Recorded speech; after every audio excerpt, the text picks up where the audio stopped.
Bienvenue dans Y'a du bruit dans la bobine à l'affiche, un épisode où l'on cause cinéma avec passion, où l'on partage à chaud nos impressions et toujours sans prétention. Ici règne bonne humeur et un brin de mauvaise foi. On n'est pas journaliste et ça s'entend parfois, on est juste deux poteaux, deux micros et une projo. Deux projos en l'occurrence aujourd'hui et toujours pour le meilleur et pour le pire.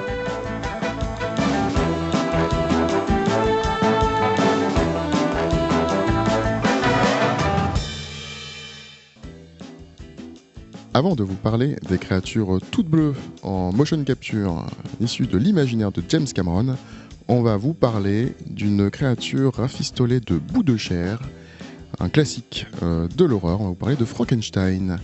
Cédric, avant de parler du film, qu'est-ce que c'est que Frankenstein ? Tout d'abord, en fait, Frankenstein est une œuvre littéraire, un grand classique de la littérature fantastique, écrit par Mary Shelley, qui a donc eu plusieurs adaptations cinématographiques. La toute première étant celle de James Whale en 1931, avec Boris Karloff, qui était un véritable chef-d'œuvre du cinéma fantastique. Et donc, Guillermo del Toro, ça fait des années et des années qu'il souhaite adapter cette œuvre-là, puisque c'est un grand fan du roman. Et donc, on va le voir, il nous offre une vision assez proche du bouquin, mais avec son imaginaire à lui et bien sûr tous les thèmes, toutes les thématiques qu'il aborde dans toute sa filmo et dans ses anciens films qui sont très chers à son cœur. Donc le film est sorti sur Netflix. Tout à fait, en décembre 2025, décembre dernier. Donc c'était un petit peu à l'affiche, un petit peu à la bourre, on va dire ça comme ça. Ouais, mais vu que c'est Netflix, il est en VOD, donc tout le monde peut le voir. Alors qu'est-ce que tu en as pensé ? Moi, j'ai beaucoup aimé. Alors malgré tout, je ne pense pas que ça soit le meilleur film de Guillermo del Toro. Il y a des films que je préfère, notamment Le Labyrinthe de Pan. Je préfère aussi la Forme de l'eau, même si on a un avis assez divergent sur ce film. Mais moi, j'ai beaucoup aimé. Il a ce rapport à la créature qui est beaucoup plus humanisé, contrairement aux autres œuvres qui ont pu être faites. Il reste un peu plus fidèle au roman, même s'il prend quelques libertés, notamment avec le personnage féminin, je ne sais plus comment elle s'appelle. Elisabeth. Voilà, c'est ça. Il prend beaucoup de liberté vis-à-vis du roman, mais je trouve que c'est intéressant ce qu'il en fait, en fait. Et surtout, il traite d'une thématique qui lui est encore une fois très chère, c'est la paternité. Tiens donc. Encore une fois, de ce qu'on crée. Donc on parle de paternité de nos enfants, comment on les éduque, ce qu'on leur laisse. Et je trouve que Frankenstein parle de tout ça et de bien d'autres choses encore qu'on va aborder tout le long de cet épisode. Et toi Manu, qu'est-ce que tu en as pensé ? Déjà, moi j'aime plutôt bien Guillermo del Toro, mais en général j'aime bien ses créatures. Je trouve que c'est quelqu'un qui arrive vraiment à matérialiser, à dessiner des créatures. Le Labyrinthe de Pan, c'est vraiment un film que j'aime énormément. La Forme de l'eau, tu l'as dit, je suis pas un grand fan, mais la créature en elle-même, je trouve qu'elle est assez remarquable esthétiquement. Alors c'est marrant parce que celle de La Forme de l'eau, c'est sûrement celle qui est le moins issue de son imaginaire, je trouve, puisqu'elle reste très proche de la créature du lac Noir. Ouais. Donc elle est très inspirée, là où quand tu cites le Labyrinthe de Pan, il y a quand même, c'est issu plus de son imaginaire, ouais. On n'a pas encore parlé du design de la créature de Frankenstein, mais ce petit look and feel Freezer de Dragon Ball m'a assez amusé. Ouais, t'exagères. Et non, cet imaginaire, son imaginaire, oui, ça me parle, même si j'ai de moins en moins d'affinité envers son cinéma. Parce que je trouve que il fait des films de plus en plus naïfs, en fait. Ça m'intéresse beaucoup moins. Je trouve que Le Labyrinthe de Pan, pour moi, c'est presque un chef-d'œuvre, avec beaucoup de mystère. Plus il fait des films, plus il tend à supprimer toute forme de mystère pour se rapprocher de quelque chose de plus naïf. Ce qui n'est pas inintéressant, mais qui, moi, personnellement, me parle un petit peu moins. Je comprends ce que tu dis, je suis assez d'accord avec toi, notamment sur peut-être la forme de l'eau. Et Frankenstein. Je suis moins d'accord avec toi sur Frankenstein, mais entre les deux, il y a quand même eu Nightmare Alley, qui est un film qui est très très loin d'être naïf. Oui, mais qui, par rapport au roman d'origine, a été relativement simplifié. Il y a une ambiguïté dans Nightmare Alley que j'aime bien, mais que je ne retrouve absolument pas dans Frankenstein, qui est vraiment un roman assez ambigu en fait. J'adore sa DA en général. Là, dans Frankenstein, ce que je trouve très très louable, c'est de se rapprocher du roman d'origine, parce que c'est peut-être l'adaptation la plus fidèle du roman d'origine. Il se trouve que moi, c'est un roman que j'aime énormément.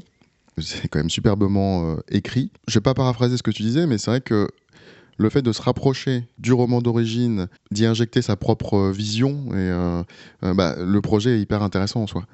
Après, moi, ce que ça me donne à voir, c'est un aspect esthétique qui n'est pas toujours au point, pas toujours abouti. À certaines scènes, l'attaque des loups, j'ai presque fait des screens. Hein. C'est franchement pas terrible. Les rêves avec cette imagerie, avec les flammes, etc., c'est pas très très bien fait. Je vois un souci soit de production ou je sais pas ce qui s'est passé. Il n'y a pas quelqu'un qui lui a dit à un moment donné qu'il fallait peut-être travailler un peu plus parce qu'il y a des scènes qui sont magnifiques et il y a des scènes qui sont juste pas belles, mais vraiment pas belles et qui ne ressemblent absolument pas. Parce que même si je ne suis pas un grand fan de La Forme de l'eau pour son côté naïf, je peux pas nier les immenses qualités visuelles du film, le travail très minutieux, très pointu, une DA très très poussée, des cadres exceptionnels. Alors que là, franchement, il y a des moments où je me suis dit non, c'est pas vrai, non. C'est pas possible. Donc je te rejoins énormément sur le fait que Merci de me rejoindre. Il y a des passages qui soient vraiment pas très beaux. Hein. Moi j'adore le film Frankenstein, mais c'est un des points en fait sur lequel j'ai énormément de réserves. Le passage des loups est catastrophique, car les CGI sont vraiment pas belles et rappelle justement des défauts qu'il avait pu avoir dans le film Crimson Peak, hein, qui est vraiment pour moi l'un de ses plus mauvais films. Moi je l'ai pas vu, hein, donc même si bon, quand on parle de mauvais films de Guillermo del Toro, ça reste ça reste le haut du panier quand même. Hein. Mais il y a vraiment ce souci-là dans Frankenstein, ouais. Mais ça me questionne beaucoup en fait. Il y a certaines scènes de jour qui font très très jeux vidéo mal réalisés. Du coup, ça me sort du film parce que je ne comprends pas cet univers. Je n'arrive pas à me projeter dans cet univers-là parce que dès qu'il y a du jour, on est dans une espèce de truc vraiment pas terrible. Et par contre, la nuit, j'ai l'impression qu'il y a un autre film qui se passe la nuit. Alors, ce que j'ai pu constater, parce que sur Netflix, il y a un documentaire sur le making-of du film qui est très très intéressant, que j'invite vraiment à voir, parce que ça permet de comprendre un peu comment le film a été réalisé, les costumes, la créature Frankenstein, hein, tout ce que Jacob Elordi a, les heures de maquillage qu'il a passé pour que la pour ressembler à Freezer, ouais. Bon, putain, c'est une honte. Il faut comprendre qu'en fait, si on regarde les scènes d'extérieur, en fait, c'est sur fond vert. Ah bon? On le voit énormément, mais c'est là où il y a une grande différence. C'est-à-dire que quand on prend le laboratoire du docteur Frankenstein, qui est joué par Oscar Isaac, on reviendra sur Oscar Isaac un peu plus tard quand on parlera des acteurs, mais tout est monté, hein, c'est entièrement des décors faits main. Là, on retrouve la patte de Guillermo del Toro parce que tout est construit. À partir du moment où il y a du numérique, ça bave et c'est dégueulasse. Alors le problème, c'est que je ne sais pas vraiment avec quelle boîte il a travaillé, mais c'est l'une des meilleures. Donc en fait, le budget est colossal. Derrière, c'est incompréhensible. C'est l'une des meilleures boîtes de FX. Donc, si tu veux, moi, je ne comprends pas comment est-ce que tu t'appelles Guillermo del Toro et que tu ponds un truc comme ça. C'est juste, pour moi, c'est juste pas possible. Je n'arrive pas à comprendre. Même Pacific Rim, il y a pas de problème en fait. Qu'on aime ou qu'on n'aime pas le film, visuellement, il n'y a pas d'effet qui soit aussi inabouti qu'il peut y avoir dans Frankenstein. Ouais, je suis d'accord avec toi. Et même, alors moi, j'aime beaucoup son Pinocchio, parce que j'adore Pinocchio, de manière générale. son Pinocchio, voilà, c'est un travail d'orfèvrerie, c'est du fait main, c'est magnifique. Là, moi, franchement, je m'attendais à mieux parce que, bah, comme je disais, moi j'adore Frankenstein. Le fait qu'il se soit rapproché au maximum de l'histoire d'origine, c'était quelque chose moi qui me manquait. Moi, j'avoue, hein, le film de James Whale, je suis pas un très très grand fan parce que c'est adapté de la pièce de théâtre. Alors, ce qu'il faut savoir, c'est que beaucoup d'adaptations ciné de Frankenstein sont avant tout basées sur la pièce de théâtre. Donc, ce qui explique en fait certains écarts par rapport au récit initial. Moi, je trouve que cette première itération de Frankenstein qui a permis en fait de créer cet univers gothico, SF, de l'horreur, je l'apprécie bif bof quoi. Après, je vois ce que ça a pu faire dans le cinéma d'après. Ce que ça a pu infuser chez les cinéastes qui sont arrivés après. Mais en fait, moi, je trouve que les films de Frankenstein sont nettement moins modernes que le livre de Mary Shelley. Alors, c'est pas parce que je projette beaucoup plus, enfin, c'est souvent ça, quand on lit un livre, souvent on a notre univers qui parle et du coup, forcément, on est un petit peu déçu. C'est même pas ça, c'est juste que je trouve euh, euh, que la littérature est beaucoup plus en avance en fait que le cinéma sur les représentations de science-fiction. Parce que ce qu'il faut savoir, c'est que le roman de Mary Shelley, c'est considéré comme le premier livre de science-fiction. En tout cas, l'un des premiers importants. Et du coup, il y a toute une imagerie qui a été créée pour les films qui n'existe absolument pas en fait dans l'œuvre de Mary Shelley, puisque c'est quelque chose de beaucoup plus intime, quelque chose de beaucoup plus psychologique en fait. Et toute cette imagerie de la cicatrice, du teint blafard, des grosses piles et des éclairs, de la tour, tout ça, ça n'existe pas en fait dans l'œuvre originale. J'attendais cette version-là beaucoup plus proche des romans, et c'est là où c'est intéressant, c'est que Guillermo del Toro, il a dû faire un mix entre toute l'imagerie cinématographique de Frankenstein, de faire un pont avec le roman d'origine, et d'y injecter tout ce que je disais tout à l'heure en fait, hein, tout lui ce qui le touche lui directement. Donc en fait, le projet est colossal et hyper intéressant, et malheureusement, moi, je suis un peu déçu, et on pourra parler des personnages si tu veux, mais je m'attendais vraiment à mieux d'un réalisateur comme Guillermo del Toro. Ouais, je peux comprendre. Après, en effet, je pense que c'est un travail qui n'a pas été simple. Je pense que s'il a gardé le côté théâtral, c'est aussi pour pas forcément perdre les spectateurs vis-à-vis de l'imagerie en fait de Frankenstein, comme on a pu le voir dans les films précédents.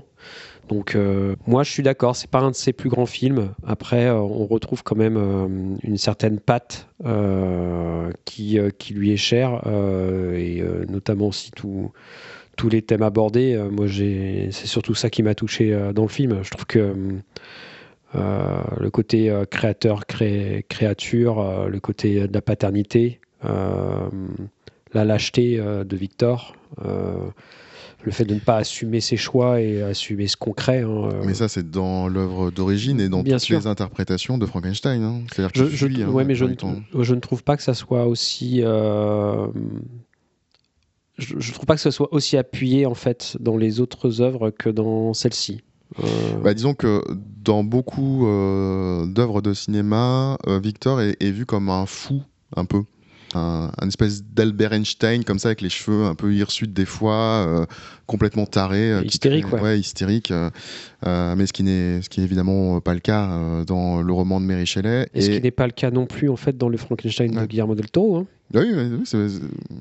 Et donc, c'est là où ça en fait quelqu'un d'intéressant, c'est que le personnage est en effet proche du roman, mais et donc tous ces thèmes-là qu'il met en place, en fait, sert le propos et va justement aller parfaitement avec son adaptation du roman et pas de la pièce de théâtre, puisque le roman, on sait, c'est une œuvre épistolaire. Et donc, dans son film, il va découper son film en deux, qui est le point de vue du créateur et le point de vue de la créature, et il va les confronter en fait sans qu'il y ait de bien ou de mal. il reste toujours en fait sur le fil. En gros, il reste toujours sur l'ambiguïté, c'est-à-dire que Victor, ce n'est pas quelqu'un qui est profondément mauvais en fait. Dans le fond, ce qu'il veut faire, il le fait de façon bonne. C'est pas un souci. Après, il renie sa créature parce qu'il renie. C'est quand même un personnage qui est quand même très désagréable. C'est pas un personnage. C'est pas parce qu'il est désagréable qu'il est profondément méchant. Tu vois ce que je veux dire? Comme la créature, elle n'est pas profondément méchante, elle devient agressive à la fin parce qu'elle est abandonnée en fait. Ce qui fait qu'il y a toujours des raisons pourquoi en fait il y a des choses qui sont faites mal et des choses qui sont faites de bien en fait dans tous ces personnages. Et le film, ce que j'aime, c'est que du fait de te présenter le point de vue des deux antagonistes, permet en fait de garder le spectateur sur le fait que tout, parce que c'est pas blanc et noir en fait, tout n'est pas bon et tout n'est pas mauvais. Il y a toujours. Il y a quand même une finalité. Hein. Le film se termine avec une fin.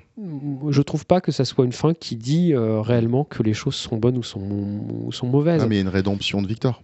Bien sûr qu'il y a une rédemption de Victor, mais ce qui fait qu'il est bon, c'est ce que je te dis en fait. Et pourtant, il a fait des choses qui sont mauvaises.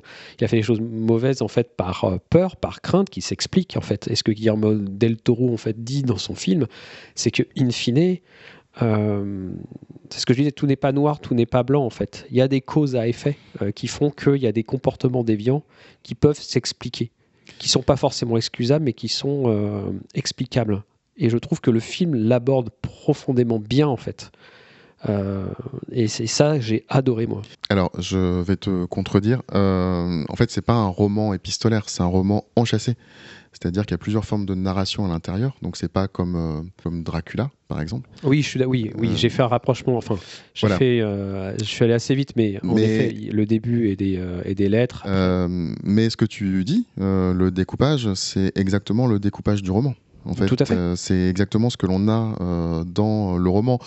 Sauf que le roman est un peu plus énigmatique sur la créature. Et ça, c'était un point aussi de réserve que j'avais sur le film.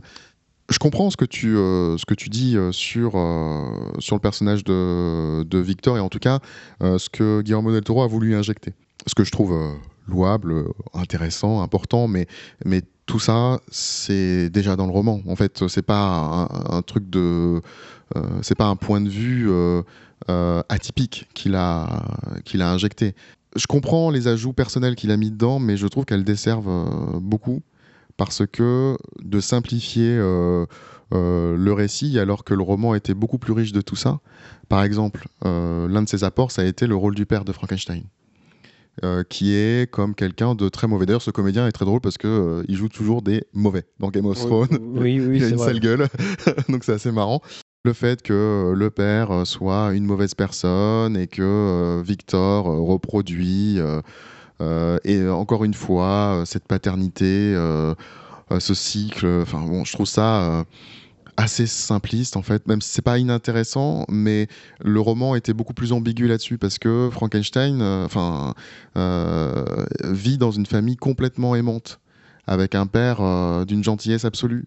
Et en fait, ce que raconte le roman, c'est la perversion progressive de Victor pour plein de raisons, et après son délaissement, son abandon complet envers sa créature.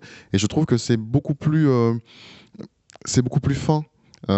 Et moins simpliste que dire bon bah voilà, il a perdu sa maman et son papa était pas gentil. Bon, après je pense que c'est on le disait tout à l'heure, c'est un des thèmes qui est cher à Guillermo del Toro. Je pense que c'est une liberté qui est prise par rapport au roman. Je comprends tout à fait que ça te gêne. Est-ce qu'il serait pas temps pour lui de se payer une psychanalyse? Je dis ça comme ça. Le truc étant, c'est que je trouve que même si, en effet, c'est peut-être un peu trop simple, il a réussi, je trouve, à le mettre dans son histoire et à le lier en fait à l'œuvre originale sans dénaturer en fait le livre. Donc moi je trouve ça hyper intéressant. Et juste pour revenir sur Victor Frankenstein qui pose problème. Tu disais le jeu d'acteur. Mais moi, le problème, c'est le jeu d'acteur. Hein, c'est Oscar Isaac. Je trouve pas que ça soit. Je trouve qu'il cabotine et pourtant, c'est un acteur que j'aime bien. Pas beaucoup, mais j'aime bien. Non, moi je trouve que son personnage est écrit comme ça. Il a pas beaucoup de profondeur. Je pense pas que c'était le meilleur acteur pour ce rôle-là. Notamment pour incarner ce côté un peu brisé. Je pense qu'il y aurait eu des acteurs qui l'incarnent. Alors, il n'allait pas reprendre Bradley Cooper, mais je reste persuadé que Bradley Cooper, quand tu regardes Nightmare Alley, ça aurait été un choix beaucoup plus judicieux. Il y a une ambiguïté physique chez Bradley Cooper, et qui est vachement bien dans Nightmare Alley, même si, encore une fois, je trouve que le personnage est un peu simplifié, mais néanmoins, il y a, quand on le voit, une espèce d'inquiétude dans son regard qui fonctionne vraiment très très bien. Je suis entièrement d'accord avec toi. J'admire les choix qu'il a fait. C'est des choix d'artiste, en fait, d'auteur. Il a le droit, il n'y a pas de problème. Je ne suis pas un ayatollah du livre d'origine, mais il ne faut surtout pas venir m'expliquer que ces apports, ce sont des choses extraordinaires qui n'existaient pas. En fait, je trouve juste que... Je trouve malheureusement, comme beaucoup d'adaptations de Frankenstein, on appauvrit quelque peu l'œuvre d'origine. Pour parler de l'autre apport que je trouve intéressant, c'est Elisabeth, qui dans le roman n'est pas du tout abordée de la sorte. Qu'est-ce que tu en as pensé, toi ? J'ai pas aimé le personnage. Je pense que c'est le personnage qui est plus hérité de la pièce de théâtre que du roman d'origine. J'aime beaucoup cette comédienne, hein, mais j'aimerais juste qu'elle joue autre chose que des rôles comme ça. Non, ça m'a pas intéressé plus que ça. J'ai trouvé ça encore une fois simpliste de tomber. Je me souviens qu'on parlait du film dans l'épisode des films de Noël sur ce coup de foudre au premier regard sur Carole. Là, en termes pour moi, hein, de niaiserie, on touche le fond, quoi. Pour moi, je ne trouve pas cet apport intéressant. Pour moi, ça m'a pas du tout parlé. Je suis entièrement d'accord avec toi. C'est un parti pris que je trouve vraiment dommage parce que je n'en trouve pas l'utilité, à part pour essayer de remettre en place une romance qui fait très la forme de l'eau, pour le coup. Et en plus, là où je ne vais pas forcément être d'accord avec toi, c'est que moi je trouve que l'actrice est particulièrement mauvaise. J'ai vraiment un problème avec cette actrice-là. Moi, je trouve pas qu'elle soit bonne. Et dans ce film-là, c'est... Ouais. Moi, je suis pas aussi dur que toi. Je l'avais trouvé pas mal dans Maxine ou dans des trucs comme ça. Elle a une physicalité que je trouve vraiment pas inintéressante. Mais le problème, comme dans Nosferatu et comme Ortega, c'est-à-dire qu'on les caste uniquement parce qu'elles ont quelque chose, soit un côté gothique, une noirceur ou une peau pâle, ou qu'elles ont un héritage familial de films. Enfin voilà, donc je pense qu'elles sont mal castées, ces comédiennes. Tu penses qu'on aurait pu avoir Lily Rose Depp à la place ? Non mais à la rigueur, why not ? Mais oui, non, mais j'étais sérieux dans ma question. Hein. Tu l'as pris comme ça, mais moi, je pense que Lily Rose Depp aurait sûrement été meilleure. En plus, alors, Frankenstein, c'est une œuvre qui parle d'énormément de sujets. Alors là, on a parlé de paternité, c'est évident. C'est un mythe, en fait. C'est-à-dire que le concept du mythe, c'est qu'à toutes les époques, en fait, ça nous parle.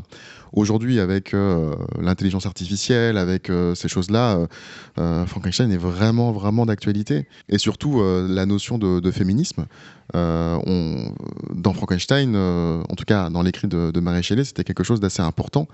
Et quand tu parlais du personnage féminin, là, pour le coup, on est encore sur un lead romantique qui ne sert à rien. Mais vraiment rien.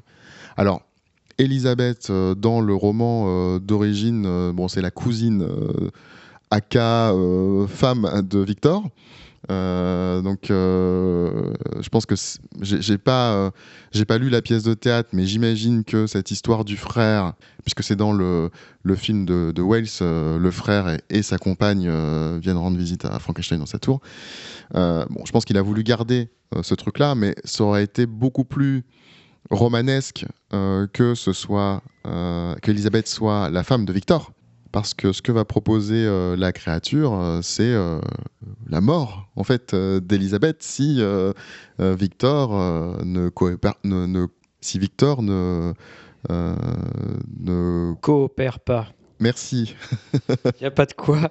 Ça commence à faire long, là. Hein. Donc en fait, voilà, c'est un peu brouillon ce que je raconte, mais ce personnage féminin, pour moi, c'est une escroquerie, alors que l'œuvre d'origine parle tellement de féminisme, mais vraiment. J'aimerais qu'on parle du jeu de Jacob Elordi, que Ouais. moi j'ai trouvé très juste. Quand j'avais vu le cast, j'étais pas convaincu. Surtout que la plupart des gens disaient, mais en fait, le mec c'est un dieu grec, comment il va jouer C'est vrai qu'il est magnifique. Et il est très beau, ouais. Ouais, connard. Et donc, eh ben, je trouve qu'il a un jeu extraordinairement juste, en fait. Moi, j'y crois complètement à cette créature. Bah, moi, Jacob Elordi, je trouve que c'est un excellent comédien.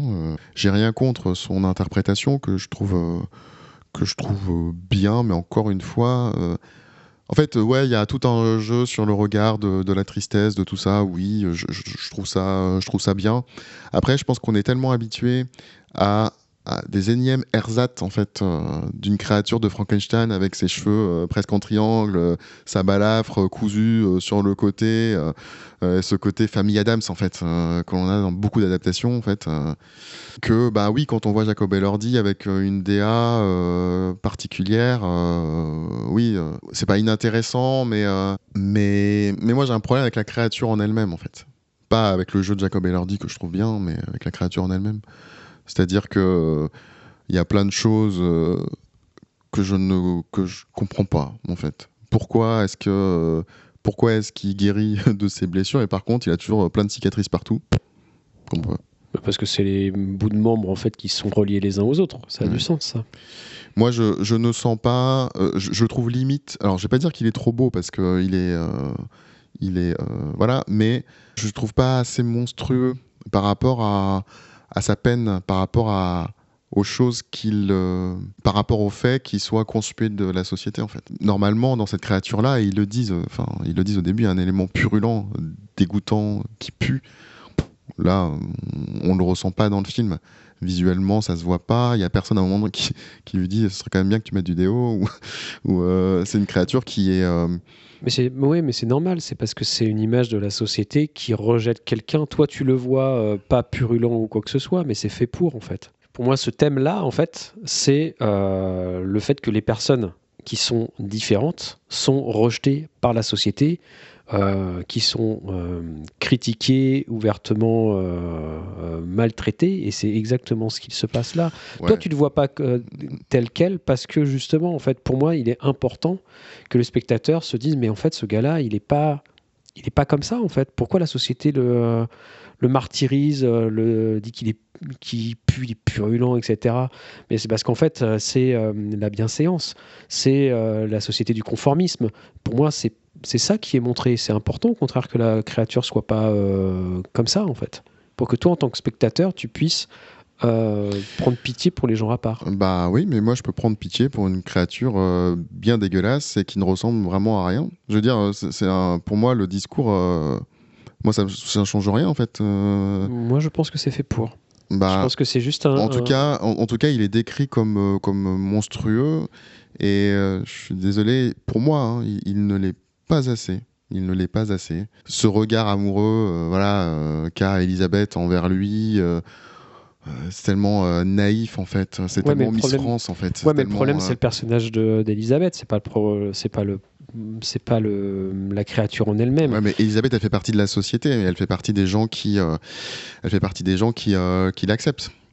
Et encore une fois, et si c'est ça le message, bah, je trouve qu'il est complètement nul parce que si on accepte les gens parce qu'ils sont pas trop dégueulasses, alors qu'une personne un peu dégueulasse on l'accepte absolument pas, je trouve que je trouve que le discours est complètement foiré. Moi, Je pense pas que ça soit ça. Hein. en tout cas, c'est ce que j'entends dans ce que tu dis. C'est-à-dire, c'est parce qu'il est pas si monstrueux que ça que, enfin, tu vois.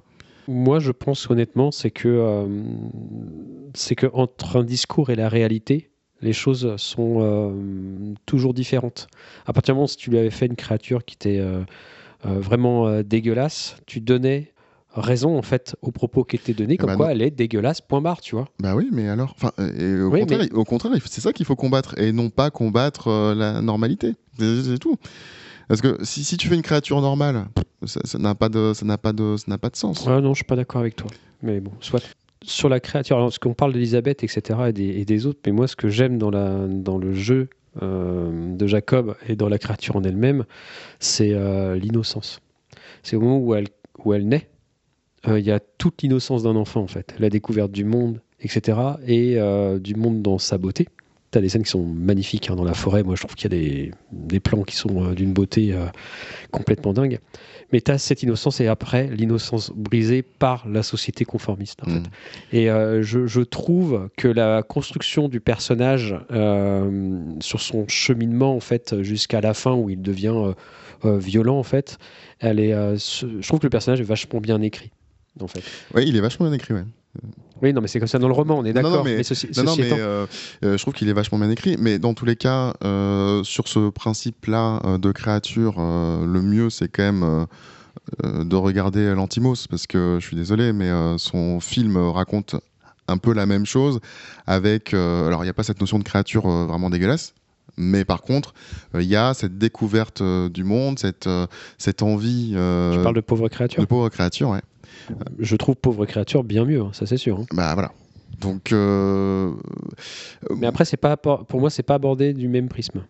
Non, mais je trouve que l'univers de Lantimos, même la DA, qui est des fois complètement kitsch, et qui est vraiment, qui des fois te bousille un peu les yeux, et ben, pour le coup, c'est volontaire, c'est très très très travaillé, alors que là, chez Guillermo del Toro, il y a des trucs qui sont hyper beaux et d'autres qui sont pas travaillés. C'est ce qu'on disait tout à l'heure. Mais moi, je veux bien revenir sur ce que tu disais, sur la découverte du monde, de la créature.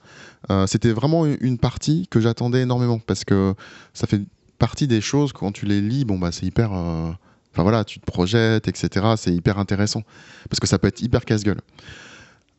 Bah, encore une fois, j'ai trouvé ça bien, mais sans plus, quoi. Parce qu'il va à la facilité, c'est beaucoup plus ambigu. Dans le roman, il y a beaucoup plus de complexité dans son rapport au monde, dans sa découverte au monde. Après, c'est quand même bien que Guillermo del Toro puisse le mettre en image, parce qu'on l'avait très peu vu. Donc je trouve ça intéressant, mais encore une fois, je trouve ça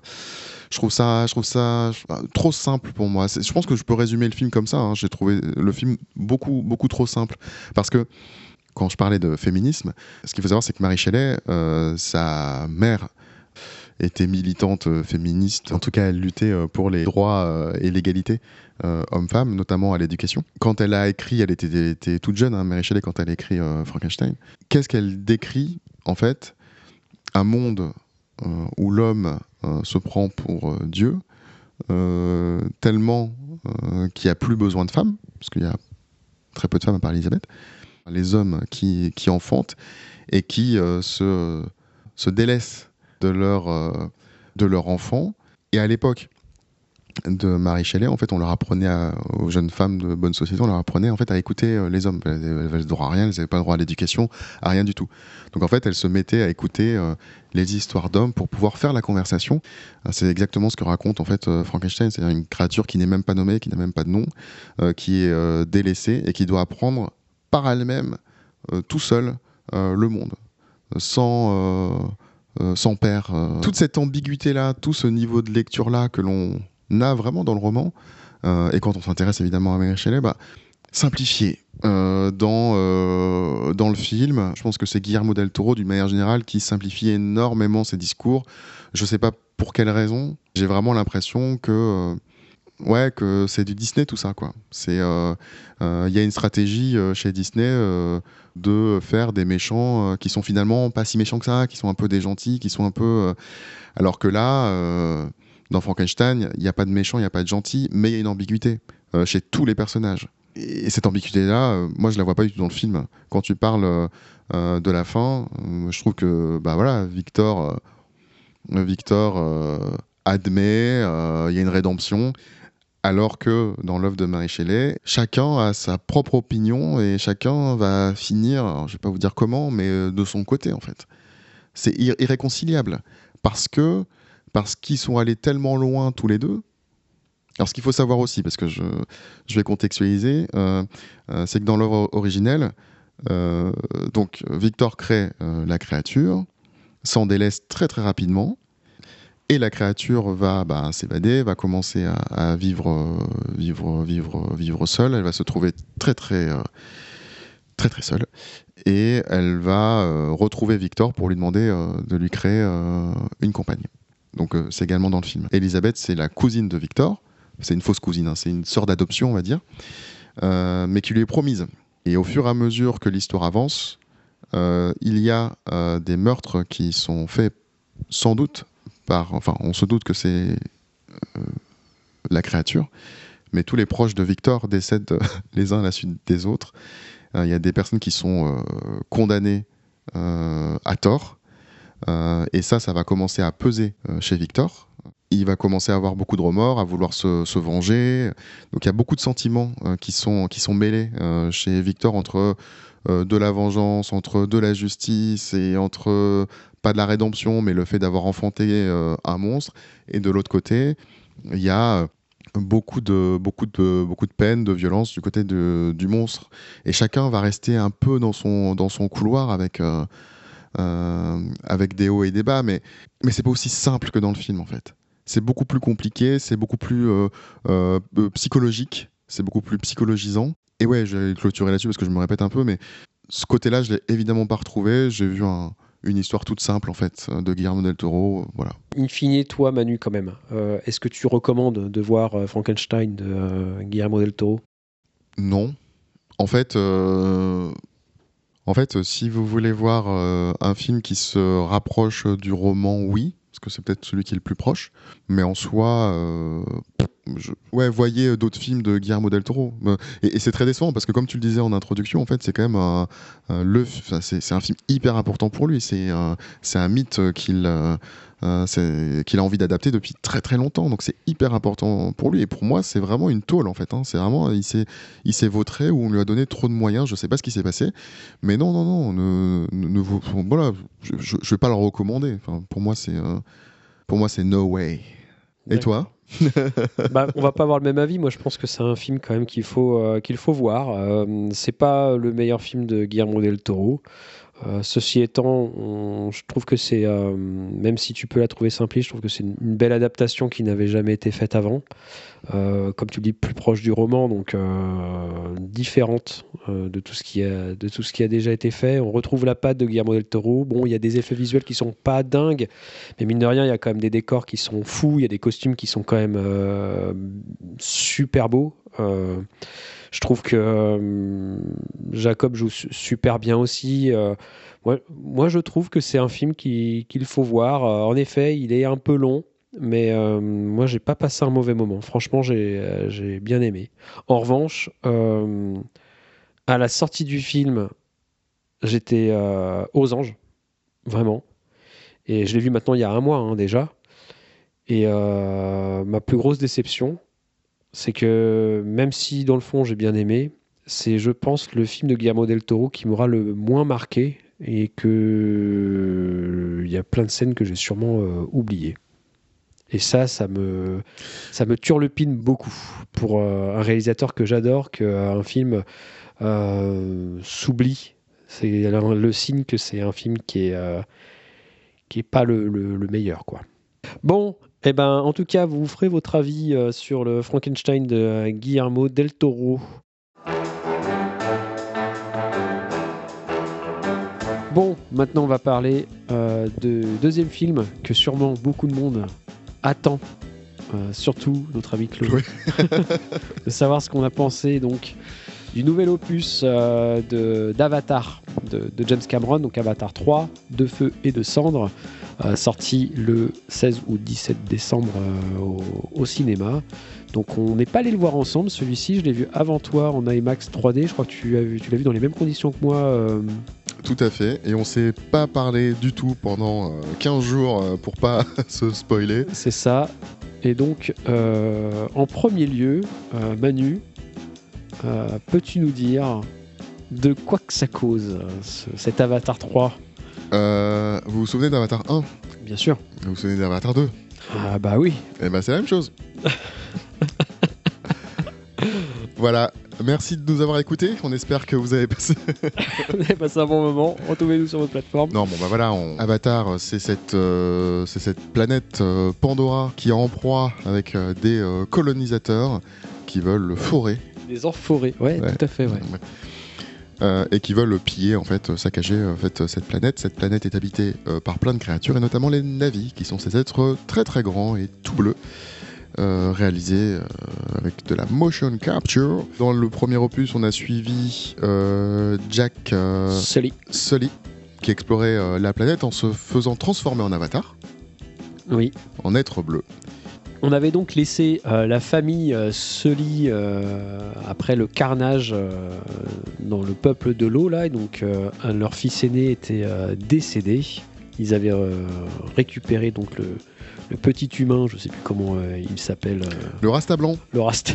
Pierre-Paul Jacques. Le Rasta blanc de Monsieur Roux.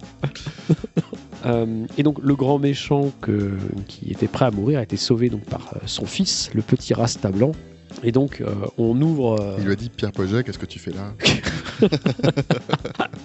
Et donc on ouvre Avatar 3 sur la famille qui est donc endeuillée par la perte du fils aîné.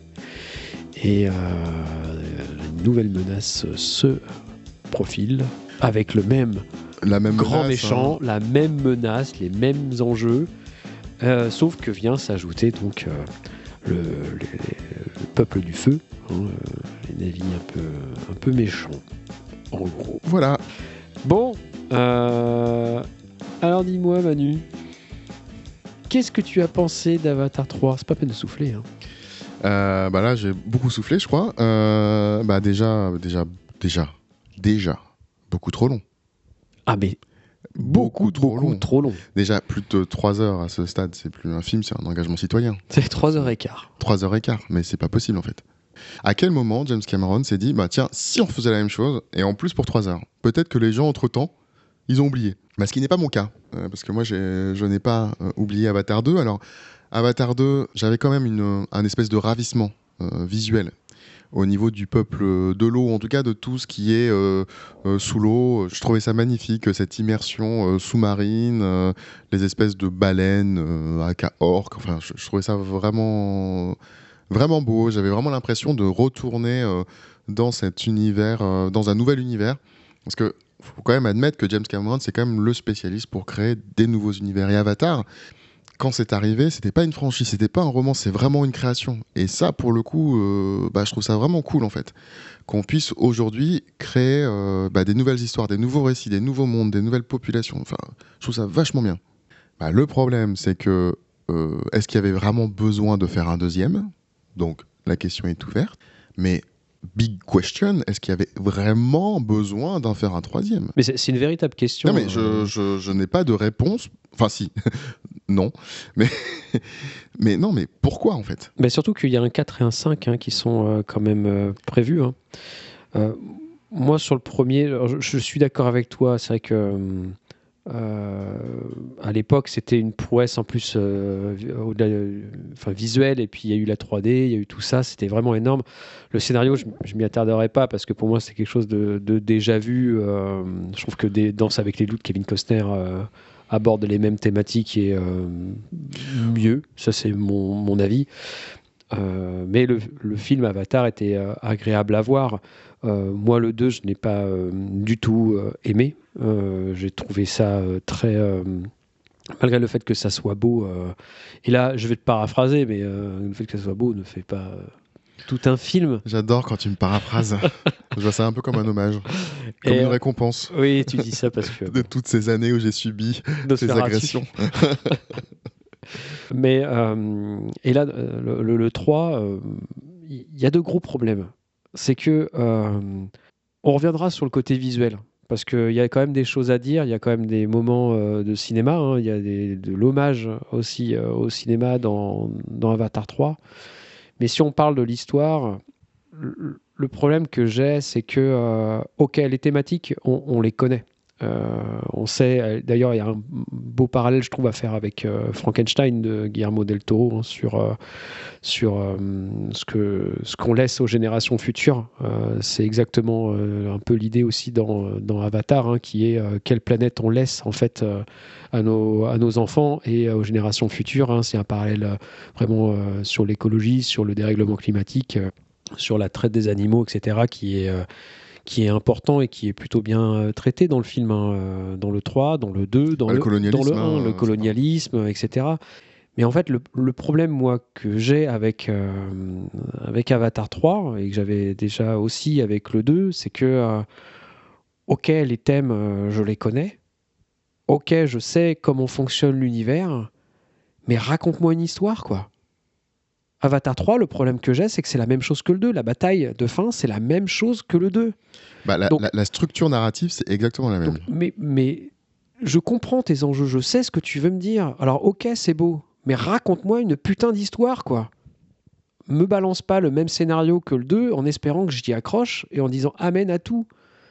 Parce que le problème, il est là, dans ce film-là. C'est que moi, c'est ça, et c'est ça qui m'énerve. C'est qu'en fait, ok, il y a de la prouesse technique. Ok, il y a quelque chose du génie chez Cameron. Mais bordel, si c'est pour raconter du vent ou raconter la même chose de film en film, quel est l'intérêt? Moi, le 4, je le vois déjà poindre le bout de son nez quand je vois la fin du 3. Et ça m'énerve. Parce que Cameron, je l'ai connu beaucoup plus inventif, notamment au niveau de ses scénars, quoi. Putain, il a pondu Terminator. Moi, ça me bute de voir Avatar 3. Je suis sorti, j'étais en colère. Hein. Je suis complètement d'accord avec toi. C'est la base. C'est quand tu sais pas où aller, focus-toi sur ton histoire de base. De cette histoire de colons qui veulent piller cette planète, en fait. Et en fait, quand tu vois Avatar 3, tu vois des... C'est aussi simple que ça, hein. Des gentils et des méchants. Tu sais même plus pourquoi. Alors tu sais qu'ils veulent coloniser le truc, mais il y a même plus aucun enjeu, même plus aucun enjeu stratégique, même plus... On y va, vas-y, faire des machins, faire exploser des trucs. Tout ça n'a plus aucun sens et aucun intérêt. Et moi, j'ai un véritable problème. Enfin non, j'en ai plein avec Avatar 3, mais il y en a un qui m'a vraiment exaspéré. C'est la bande-annonce, où tu découvres une nouvelle méchante qui a l'air quand même hyper stylée, hyper badass. Et moi, j'ai toujours eu du mal, depuis le premier Avatar, avec le Cara design, comme dirait Cédric, des Navis, parce qu'il y a un truc de moitié vrai, moitié faux qui ne marche pas chez moi. Je sais qu'il y a plein de gens qui adorent. Personnellement, je trouve qu'il y a un truc qui marche pas de ouf. Et je trouvais que c'était un petit peu mieux géré dans le, comment dire, dans les traits du peuple de l'eau qui était un peu plus typé. Il y avait quelque chose qui, dans les couleurs de peau, de texture, qui marchait un peu mieux. Et quand je vois le peuple de cendre avec ce côté un peu maquillage tribal, etc., je trouve que ça marche de ouf en fait. Visuellement, je les trouve beaucoup plus percutants. Ils peuvent avoir un côté très effrayant. Bon, après, la grande méchante, elle est quand même très très sexualisée, elle se chaloupe, machin, etc. Bon, au début, tu te dis, ouais, mais elle va être hyper badass, elle va tout. Mais en fait, non, parce qu'en fait, ce personnage-là est vite balayé, parce que le véritable méchant, c'est le même que dans le 2, c'est le même que dans le 3, c'est le même que dans le 4, le 10, le 20, ça va être le même, en fait. Et ça m'a exaspéré, parce que la bande-annonce m'a vendu vraiment voilà, ouais, des nouveaux persos qui avaient l'air quand même plutôt charmés, quoi. Mais je suis entièrement d'accord avec toi. C'est aussi l'un des points qui m'a vraiment embêté. J'ai l'impression d'avoir été floué en fait lors de la bande-annonce. Moi, je trouve que, en effet, ce peuple de cendres, il est hyper intéressant et surtout, il vendait toute une mythologie derrière. C'est ça qui m'embête au plus haut point, c'est que quand on découvre ce peuple-là dans la bande-annonce, on se dit ah. Alors ça va être comme le peuple de l'eau, sauf que c'est des méchants, donc ils vont avoir quand même toute une mythologie derrière qui va être hyper intéressante. Avec sûrement vu que ce sont des méchants, ils ont forcément des traits ou des coutumes beaucoup plus effrayantes, beaucoup plus peut-être païennes, etc., qui va donner un autre enjeu spirituel en fait au film qui pourrait être hyper intéressant. Mais non, Bah non, en fait, c'est des faire-valoir, en fait. Exactement, ce n'est que des faire-valoir au profit d'un combat qu'on connaît déjà, qu'on a déjà vu 100 fois et qui aura la même finalité que dans les deux premiers films. Et c'est ça qui est dingue. Et moi, je comprends pas. Réellement, tu vois, tu parlais tout à l'heure de Guillermo del Toro, comment on a pu le laisser faire. Mais à quel moment il n'y a pas quelqu'un qui a dit à Cameron, mais tu trouves pas que là, tu fais la même No chose? offense, guys. C'est la même chose. Tu fais C'est la même pareil, chose. quoi. Alors, ok, c'est très beau, hein. Je trouve que c'est magnifique. Ouais, mais alors, juste Mais parce que... honnêtement, pas de fond, quoi. ouais, alors, sur la notion, on va dire, spirituelle, moi, je pensais que ce que racontait James Cameron, c'était le fait de piller les terres amérindiennes, le colonialisme, et que voilà, il montrait que il y avait des peuples qui étaient beaucoup plus connectés avec son environnement, avec la nature, spirituellement, intellectuellement, et que ce peuple-là était, j'avais l'impression, peut-être que je me trompe, hein, un peuple pacifique. Bon, dans le 2, on découvre qu'il y a d'autres populations, bon, un peu différentes, et dans le 3, mais qui avaient l'air tout aussi pacifistes, en fait. Et là, je découvre que finalement, non, en fait, il y a quand même un peu des méchants chez les navis. Là, sur le coup, je me suis dit, ah bah oui, bah, qu'est-ce que tu me racontes? Alors, ok, tu veux complexifier. D'accord, j'écoute. Et là, il nous dit, ah oui, mais en fait, nous, on est des méchants, je simplifie, hein, parce que on refuse la religion des navis, la religion ancestrale. Et ben là, je me suis dit, bah c'est ok, mais c'est hyper intéressant en fait. C'est hyper intéressant d'avoir ces personnages-là qui sont un peu des rebuts de la société, qui ont leur propre système de justice, de vengeance, de rébellion, de tout ça. Ça se trouve, ils vont être vraiment démoniaques en fait. Ils n'ont plus, ils ont plus de spiritualité. Ils sont complètement libérés d'injonctions en fait. Ils font ce qu'ils veulent et ils détruisent ce qu'ils veulent. Et je me suis dit, ah ouais, il y a un discours qui peut être intéressant entre cette religion ancestrale et les autres, en fait. Il y a un sujet, il y a quelque chose. Et en fait, pas du tout, parce qu'en fait, tu te rends compte que cette religion-là, c'est même pas une religion, c'est Pandora en elle-même, en fait. Ils sont connectés, enfin, c'est pas une croyance, c'est quelque chose qui existe vraiment factuellement. De vouloir s'extraire de ça, ça n'a pas de sens, parce que parce que c'est la réalité dans laquelle est Pandora en fait. Donc cet arc narratif en fait ne mène à rien. C'est être contre l'évidence. Il n'y a pas de religion, c'est juste le fonctionnement organique de la planète Pandora qui fonctionne comme ça. Donc tu peux pas être contre ça, c'est complètement con en fait. Bah, en fait, ça donne juste l'impression d'avoir apporté une dose de nouveauté dans ce troisième film pour justifier en fait de réaliser la même chose que le 2, hein. C'est un véritable problème, hein. Moi, je comprends pas comment on a pu en arriver là. Ça me gêne et ça me déçoit beaucoup. Alors, il y a d'autres choses, hein, qui me gênent également. C'est la famille Sully. J'ai vraiment du mal à comprendre comment, Mais ça c'est un gros dos. Hein. comment on travaille le deuil. Ça, c'est un premier point. Et je veux dire qu'il y a une militarisation des enfants qui est un véritable problème. Je veux dire, en fait, Jack Sully, sa seule façon de gérer sa paternité et de ce qu'il donne en héritage, c'est la militarisation pure et simple. Et surtout, il a un discours très Réac, oui. très réac et masculiniste en fait, hein. Vraiment, hein, je veux dire, c'est limite si je n'aurais pas été surpris s'il disait à sa femme à un moment donné, en fait, bah, tu la fermes, quoi. Et elle qui paraissait si forte dans le 1 et dans le 2 s'écrase. Alors elle finit son arc en fait narratif, je trouve, à la fin du 3 où elle reprend un peu plus d'ampleur. Mais je comprends pas où on va et comment aujourd'hui dans cette société moderne on peut présenter une famille ainsi. Enfin, ça me dépasse un peu. Alors bon, bah, j'allais dans ton sens évidemment. Moi, j'en peux plus de la famille Sully. Ils m'insupportent tous, mais tous. Je ne comprends pas pourquoi est-ce que le film est sur eux. Je ne comprends pas. Encore une fois, on a ce concept de white savior qui est interprété par Sully. Pourquoi cet homme, on va l'appeler homme blanc, hein, pourquoi c'est lui le héros de l'histoire? Je veux dire, il vient chez les navis, c'est lui le lead des navis. Alors que je suis désolé, hein, je suis quasiment sûr qu'ils arrivent à se défendre sans lui. Hein. Et en plus, à chaque fois qu'il vient à un endroit, il apporte ses gamins et il fout la merde. Je veux dire, peuple de l'eau, il arrive, il fout la merde. Dans ce troisième opus, bah, c'est pareil. En fait, ce héros-là, cette famille-là, moi, je la trouve insupportable et je la trouve qu'elle est vraiment problématique. Je suis complètement d'accord avec toi sur la militarisation. Mais moi, ce qui me gêne le plus, bah, c'est le personnage de sa femme, donc joué par Zoé Saldana, qui n'est qualifiée que par la maternité. C'est censé être une guerrière dans le premier, une nana hyper badass.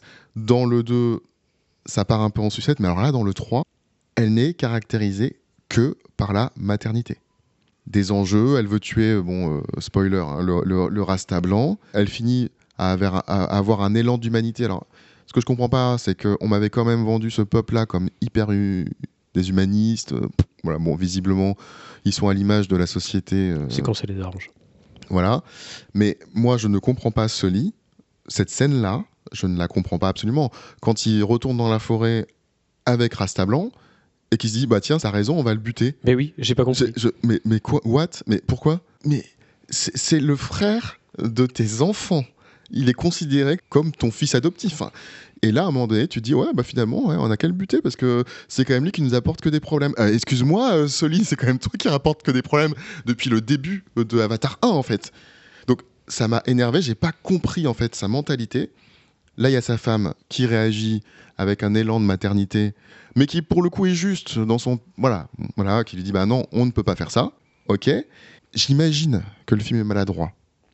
Mais moi, ce que ça me raconte, c'est il le sauve non pas parce que ils l'ont adopté, parce que c'est un étranger qui fait partie de la famille, mais moi, ce que ça me raconte, c'est juste qu'ils l'ont sauvé parce que ça devient un avis, en fait. Parce qu'il est en train de se transformer en avis. Donc, je trouve ça, le discours, pour moi, il est à gerber, en fait. Pour moi, mais il n'y a pas que celui-là. Hein. Pour moi, c'est à gerber. C'est-à-dire qu'en fait, l'étranger, on le bute, on se pose pas de problème. Ah non, mais attends. Non, il fait quand même partie de notre groupe, machin. Bref, lui, il a la même couleur de peau, on va le garder. C'est ce que me raconte le film, sans doute maladroitement. Tu en as parlé, mais c'est que c'est Sully en fait qui dirige tous les navires. Et moi, ce qui me gêne, c'est que le film est censé parler de colonialisme. Oui. Et résultat, c'est comme si on avait en fait l'homme blanc qui venait diriger en fait les Indiens. Si je faisais le parallèle en fait avec Danse avec les loups, quand Kevin Costner se lie avec les Sioux, il apporte son aide. Il combat avec eux, mais il ne décide pas. Dans le film, il ne décide pas. Il y a un chef, Sioux, qui décide en fait de partir à la guerre, de comment ça va se passer, et Kevin Costner est là pour apporter son aide. Moi, ce qui me gêne dans Avatar, c'est qu'en gros, il prend la tête du peuple Na'vi et c'est lui qui commande, comme si, bah voilà, c'était l'homme blanc en fait qui avait la connaissance de tout. Et en plus, le pire, c'est que le discours qu'il tient, c'est oui, mais regarde, moi, c'est les armes de mon peuple, elles sont meilleures que les vôtres, etc., etc., etc. Alors, c'est déjoué un peu à la fin sur la bataille de fin, puisqu'en fait, il y a les baleines à orques qui viennent aider dans un grand truc où c'est même n'importe quoi, mais ah oui, visuellement j'ai trouvé ça c'est très beau, vachement bien. Là il y avait un côté épique qui me plaisait bien, mais qu'on avait déjà vu dans le 2. Mais bien sûr, mais en tout cas je sais pas ce que tu en as pensé, mais j'ai l'impression qu'en fait ils veulent critiquer un propos, mais son héros fait exactement la même chose. Je ne sais pas si c'est voulu, mais si c'est voulu... c'est exactement ce que je disais. C'est vraiment la figure du white savior, quoi. C'est-à-dire que l'homme blanc, c'est mieux que quiconque pour sauver le monde et pour sauver les différents peuples. Donc, je suis complètement d'accord avec toi. Ça aurait pu ne pas me gêner si le film le condamne. Vraiment. Oui, tout à fait. Si le film, à un moment donné, lui dit non, mais écoute, mec, tu fais de la merde, c'est bon, ciao, maintenant, on va faire venir les gens qui connaissent, quoi, les sachants. Mais pas du tout, parce que le film, ça fait quand même 3 épisodes où il est le centre de l'histoire. C'est lui le héros avec sa famille et ses enfants. Et il revient après avec son espèce de gros oiseau, là, à la fin. C'est insupportable. Tout le monde. C'est insupportable. En fait, on est face à un film qui refuse d'affronter son sujet de manière frontale. Mais sur tous les ponts. Mais en même temps, son mode de production et cet objet filmique-là est complètement contradictoire avec le message qu'il est censé témoigner. Parce qu'on est quand même dans une grosse industrie américaine qui produit un gros film de divertissement pour la Terre entière. Ça aurait été vachement bien que James Cameron critique un petit peu cet impérialisme culturel de divertissement aussi dans son film. Et évidemment, il ne le fait pas. Ce film manque cruellement d'enjeux. Et quand on parlait tout à l'heure de Frankenstein, justement sur le côté simplification du récit, bah là, c'est même plus simplifier le récit en fait. C'est l'assécher. Ça ne raconte même plus rien, comme je disais tout à l'heure en fait. Les enjeux des colons, on les comprend plus. On comprend. Le seul enjeu qu'il y a aujourd'hui, c'est tuer Sully. Mais oui. Point. Il n'y a rien de plus. Quel est l'intérêt? Enfin, je veux dire, il y a toujours le côté récupérer les baleines pour les vendre pour faire $1 milliard.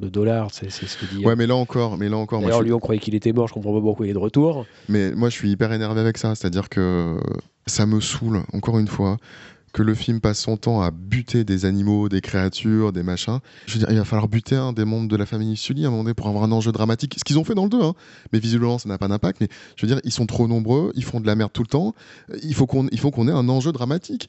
Moi, j'y ai cru à un moment donné à la mère qui, dans son deuil, part sur autre chose, sur une autre forme de spiritualité, ou en tout cas sur une autre quête qui l'a fait se déconnecter un petit peu du récit militaire de son mari. J'y ai cru au tout début.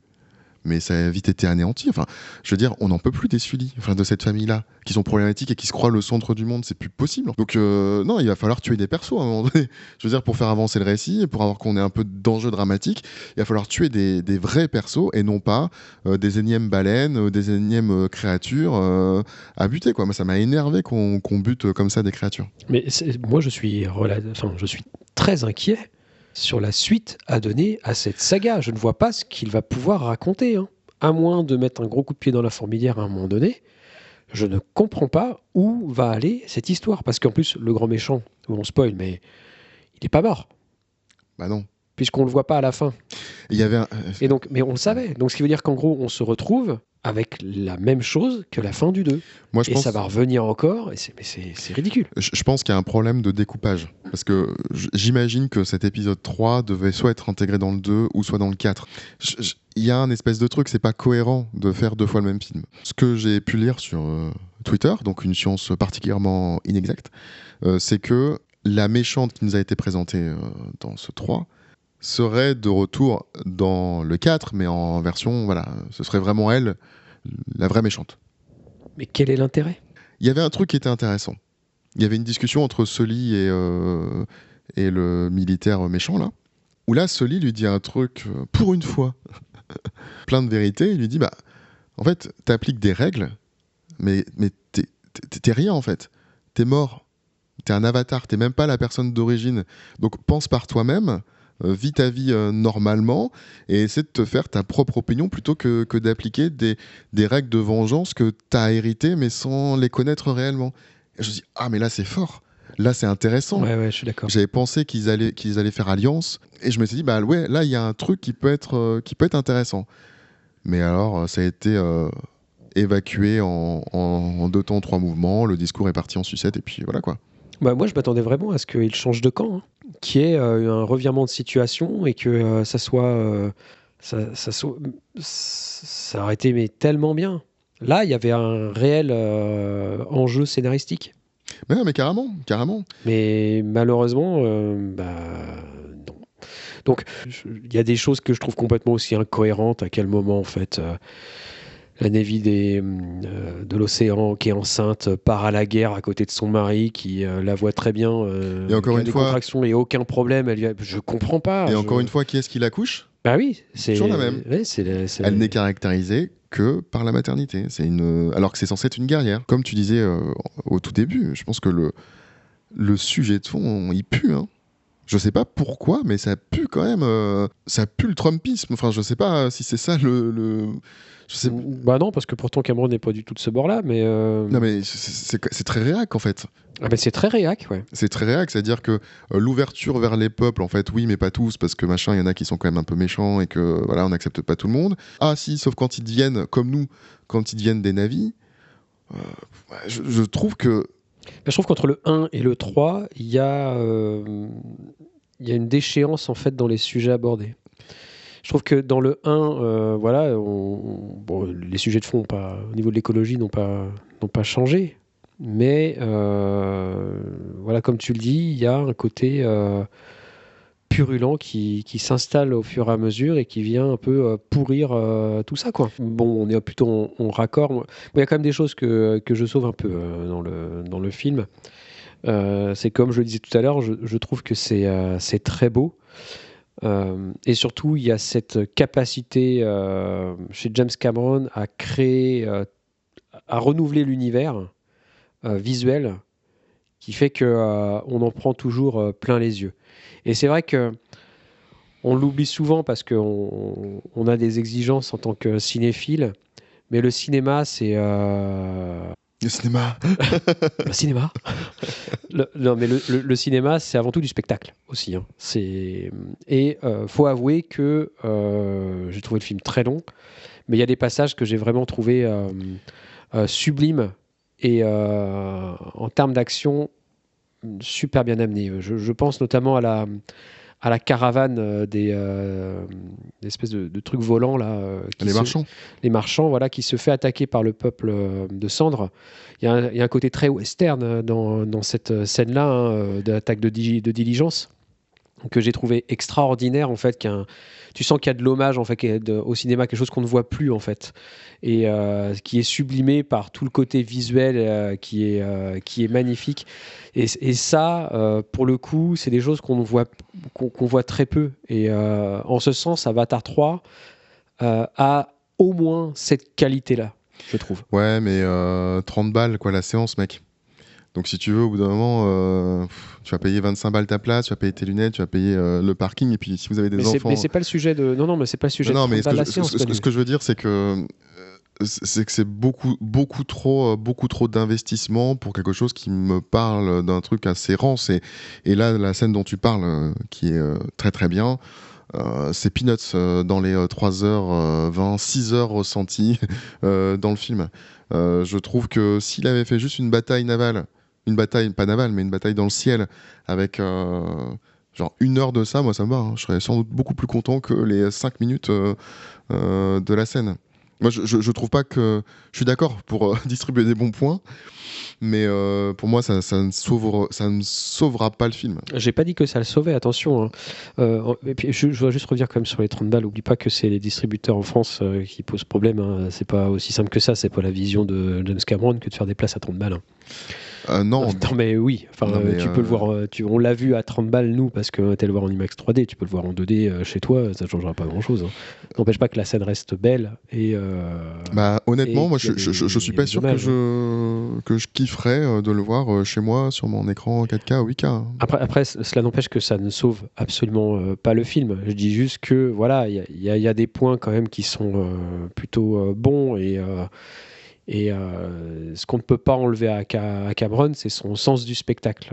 Et pour le coup, voilà, je vais me répéter, mais visuellement, il y a du renouveau par rapport aux deux qui apportent beaucoup et qui sont hyper intéressants.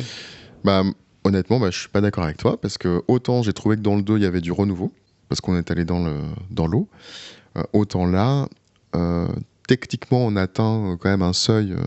Voilà, c'est compliqué de faire mieux, c'est magnifique, hein, mais j'ai pas ressenti, tu vois, quelque chose d'extraordinaire. Je trouvais que c'était dans la continuité du 2. Et encore une fois, c'est peut-être aussi parce qu'on a vu le 2 il y a pas si longtemps que ça. Alors qu'entre le 1 et le 2, il y avait quand même beaucoup de temps qui s'est écoulé. Il y a comme un gap technique en termes de qualité de 3D, d'animation, la qualité de l'image, c'est pas du tout la même chose. Et là, entre le 2 et le 3, pour moi, c'est trop proche. Il y a un moment donné où je me suis dit, ah ouais, ça peut être cool quand on arrive justement dans le village de Cendres où c'est un désert, donc c'est un Far West, quoi. Il y a rien. Je me suis dit, ah ouais, il y a peut-être Mais justement, ça, c'est pareil, c'est de l'hommage, c'est du western, et c'est intelligent. C'est ouais, intelligent. mais bah, c'est intelligent. Ouais, bah, je suis désolé, hein, sur les 3 heures de film, c'est peut-être. Oui, mais c'est peu. C'est bah peu, voilà. évidemment. Mais C'est oui, peu. on se contente de peu parce que. Mais c'est exactement ça. Plus de 3 heures, quoi. En fait, ce que tu viens de mettre le doigt sur exactement le ressenti, c'est on se contente de peu. Bah oui. Et tu as raison.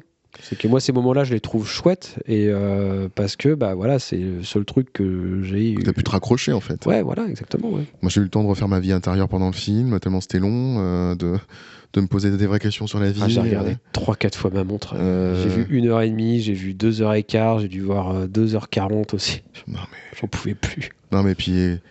Tu passes du temps à te remettre en question, à réfléchir sur ta vie, et puis tu te dis putain, on est encore dans l'acte 1, quoi. Bon, sinon, parlons quand même tu veux qu'on parle un peu des jeux des acteurs? J'ai déjà dit que j'en avais marre du Rasta blanc. Non, tu l'as pas dit, mais il joue particulièrement mal. Et en plus, il a ce côté où il saute un peu partout, il en fait des caisses, etc. Alors, un peu moins que dans le 2. Enfin, dans le souvenir que j'en avais, dans le 2, je le trouvais vraiment un sup. Tu sais qu'il me fait penser à Tarzan de Disney quand il est gamin? Ouais. C'est exactement ça. Bah, c'est la même typologie de personnage. De toute façon, oui, clairement. De toute façon, Avatar, tu l'as dit toi-même, en fait, c'est un ersatz de plein de mythes ou d'histoires qu'on a déjà vu, et déjà vu mieux dans d'autres contextes. Moi, il y avait un personnage que j'aimais bien, qui était le personnage de la petite fille qui est jouée par Sigourney Weaver. Dans le 2, c'était le seul truc qui me raccrochait vraiment. Parce que déjà, je trouvais la prouesse technique de faire jouer Sigourney Weaver, une gamine. Bon, je trouvais ça... J'adore cette comédienne. Voilà. Et puis, c'était le seul personnage où on avait l'impression qu'il y avait un background et quelque chose d'irrésolu et une quête spirituelle, plein de choses qui étaient amorcées dans le 2. Ça continue dans le 3, mais c'est simplifié, encore une fois, au maximum. Et elle nous fait une petite crise d'ado, comme on en a vu 26 000 fois à un moment donné. Et on va avoir droit à un « t'es pas mon père », c'est bon, achevez-moi, quoi. Après, les garçons, le garçon qui reste, comme dans le 2, aussi insupportable que le premier. Donc, comme le père. Donc, de toute façon, cette fratrie-là, j'ai juste envie de les buter, quoi. Un sup. Zoé Saldana, j'y ai cru.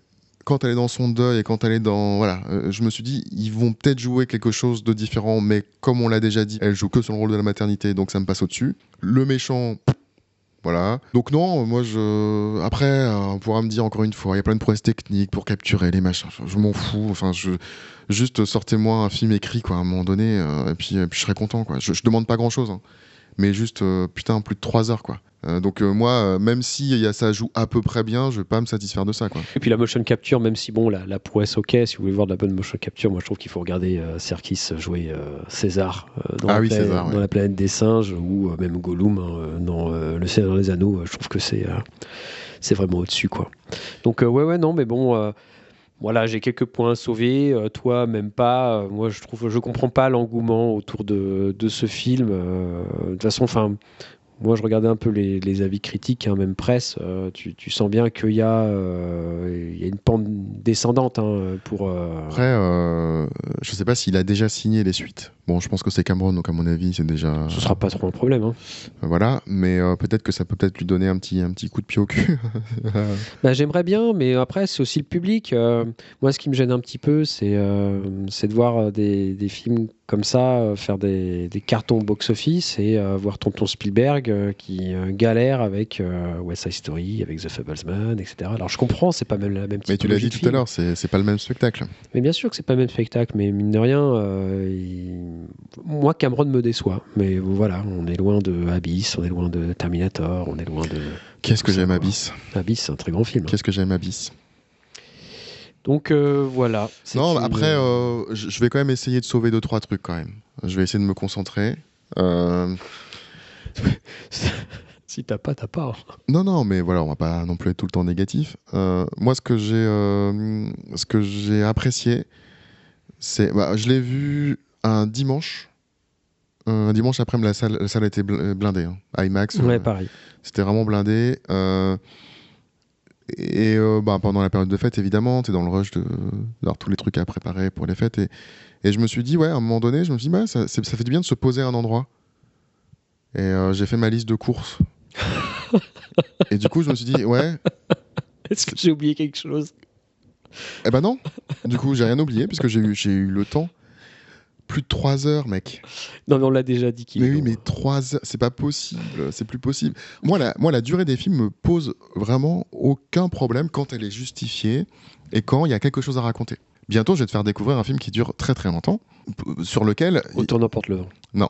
Et sur lequel il n'y a pas 10 minutes, 1 minute, 1 seconde achetée. Tellement le film est magistral. Tellement il y a pas de gras, il y a pas de rab, il n'y a pas de surplus pour compenser quoi que ce soit. Mais tu vois, ce qui me gêne aussi, c'est sur toute la trilogie. Alors peut-être moins sur le premier, mais la BO. Je n'ai aucun souvenir de la bande-son de ces films. Après, des fois, c'est volontaire. Mais que ça soit volontaire ou pas, je veux dire, tu prends la BO d'Alien, elle n'est pas marquante, mais l'air, tu l'as, tu réécoutes, tu fais « Ah, mais ça, c'est Alien », tu vois. Tu prends Avatar. Mais si, il y a l'espèce de thème symphonique. L'espèce de thème symphonique, patati patatac, tu te rappelles même pas toi-même. Tu pourrais croire que c'est Vangelis, ça serait pareil. J'arrive toujours, même quand je m'ennuie, à me raccrocher à des éléments visuels, à des trucs, des machins, à vagabonder. Là, incapacité totale, mais vraiment. Parce que je trouve même pas qu'il y ait des plans de malade en soi. Alors, je vois bien ce que tu dis sur la partie hommage, des décors, les clins d'œil, ce genre de choses. Mais c'est ce genre de choses que moi, personnellement, je vois pas parce que je n'ai pas cette culture-là. Mais c'est surtout que j'ai pas eu un plan un peu original à un moment donné qui me dit « Ah ouais, c'est quand même pas mal. Ah tiens, de regarder ça comme ça. Ah bah tiens, il a fait un focus. » Non, en fait, j'ai l'impression que c'est du divertissement pour divertir et asservir, en fait. Parce qu'il sait que les gens vont venir. Et tu le disais tout à l'heure. C'est-à-dire que le discours de fond est profondément gênant. Mais enrobé, ça passe. Et puis ça tourne rond. Hein. Moi, c'est ce que je t'avais dit. Hein. Pour moi, Avatar 3, c'est comme mon vinyle d'Arco, tu vois. On avait dit qu'on sauvait Arco. Arco, c'est génial comme film. Et la BO est extraordinaire. Mais mon vinyle d'Arco, il est magnifique, il est tout arc-en-ciel. Mais il tourne en rond. Comme Avatar. Et pareil. Je me souvenais pas qu'il y avait un peu d'humour dans Avatar. Parce qu'il y a de l'humour là. Le personnage que j'aime plutôt bien, qui est le comédien qui joue dans What We Do in the Shadows, qui est l'ingénieur scientifique qui fait libérer Sully. Ah oui, non, ouais, c'est gênant. Mais à la rigueur, le truc, c'est que moi, j'aurais pas trouvé ça gênant si le personnage était dans la durée. C'est-à-dire, s'il revenait, que ça devenait un allié, que peut-être que chez les colons, il y a peut-être des gens qui sont contre ce qu'ils sont en train de faire et qui ont d'autres visions. Et tu vois, d'amener une légère couche de complexité, en fait. Mais tu vois, cette scène-là, c'est peut-être la seule scène que moi je sauve vraiment dans le film, c'est la capture de Sully et la mise en cage avec les gens qui photographient. Parce que je trouve que c'est une belle représentation en fait des zoos. C'est comme ça que moi je l'ai ressenti. La bête mis en spectacle en fait dans sa cage avec les gens autour à prendre des photos. Oui, ou l'exposition universelle, hein, c'était il n'y a pas si longtemps que ça. Oui, ou l'exposition universelle, exactement. Ou les zoos humains. Nantes, si tu nous entends. Avec son port en plus. Avec son port. Il y a un cumul. Il y a une sacrée histoire. Ouais. Mais tu vois ce que je veux dire? Je pense que... Et cette scène-là, je me suis dit, c'est intéressant. La façon dont il traite en fait son héros par ce biais-là. Mais ça dure 30 secondes et puis... Mais en fait, je pense que je lui ferais les mêmes critiques. Mais tu vois, ça aurait été intéressant qu'il y ait une mise à mort là à ce moment-là. Bah oui, s'il avait été couillu, il faisait comme dans Game of Thrones avec Ned Stark, tu vois.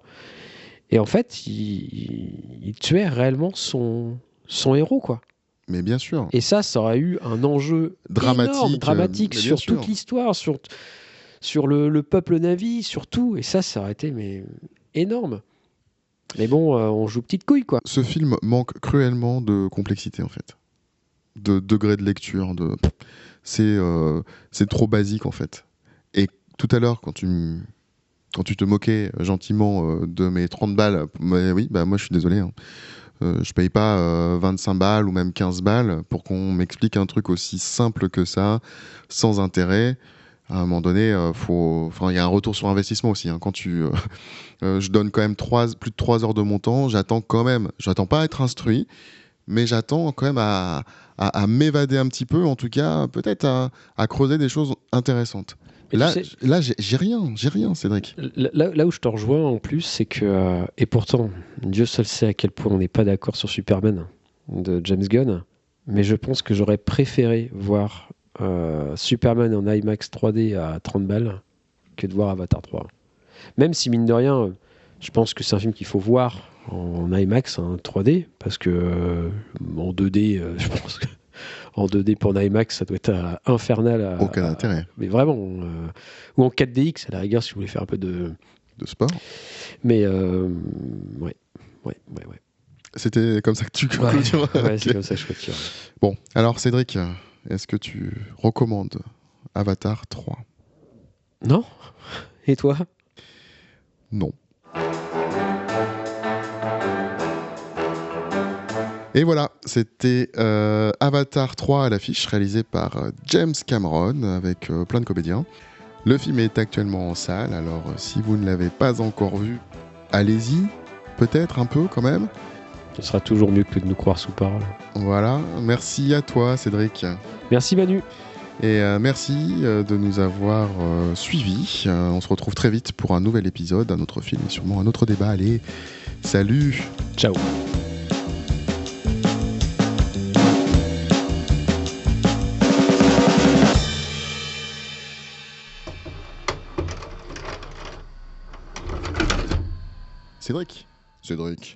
Cédric. Oui, Manu. Cédric, tu sais, je n'ai jamais été autant heureux que ce matin-là. D'accord, ok, très bien. Ça devient gênant.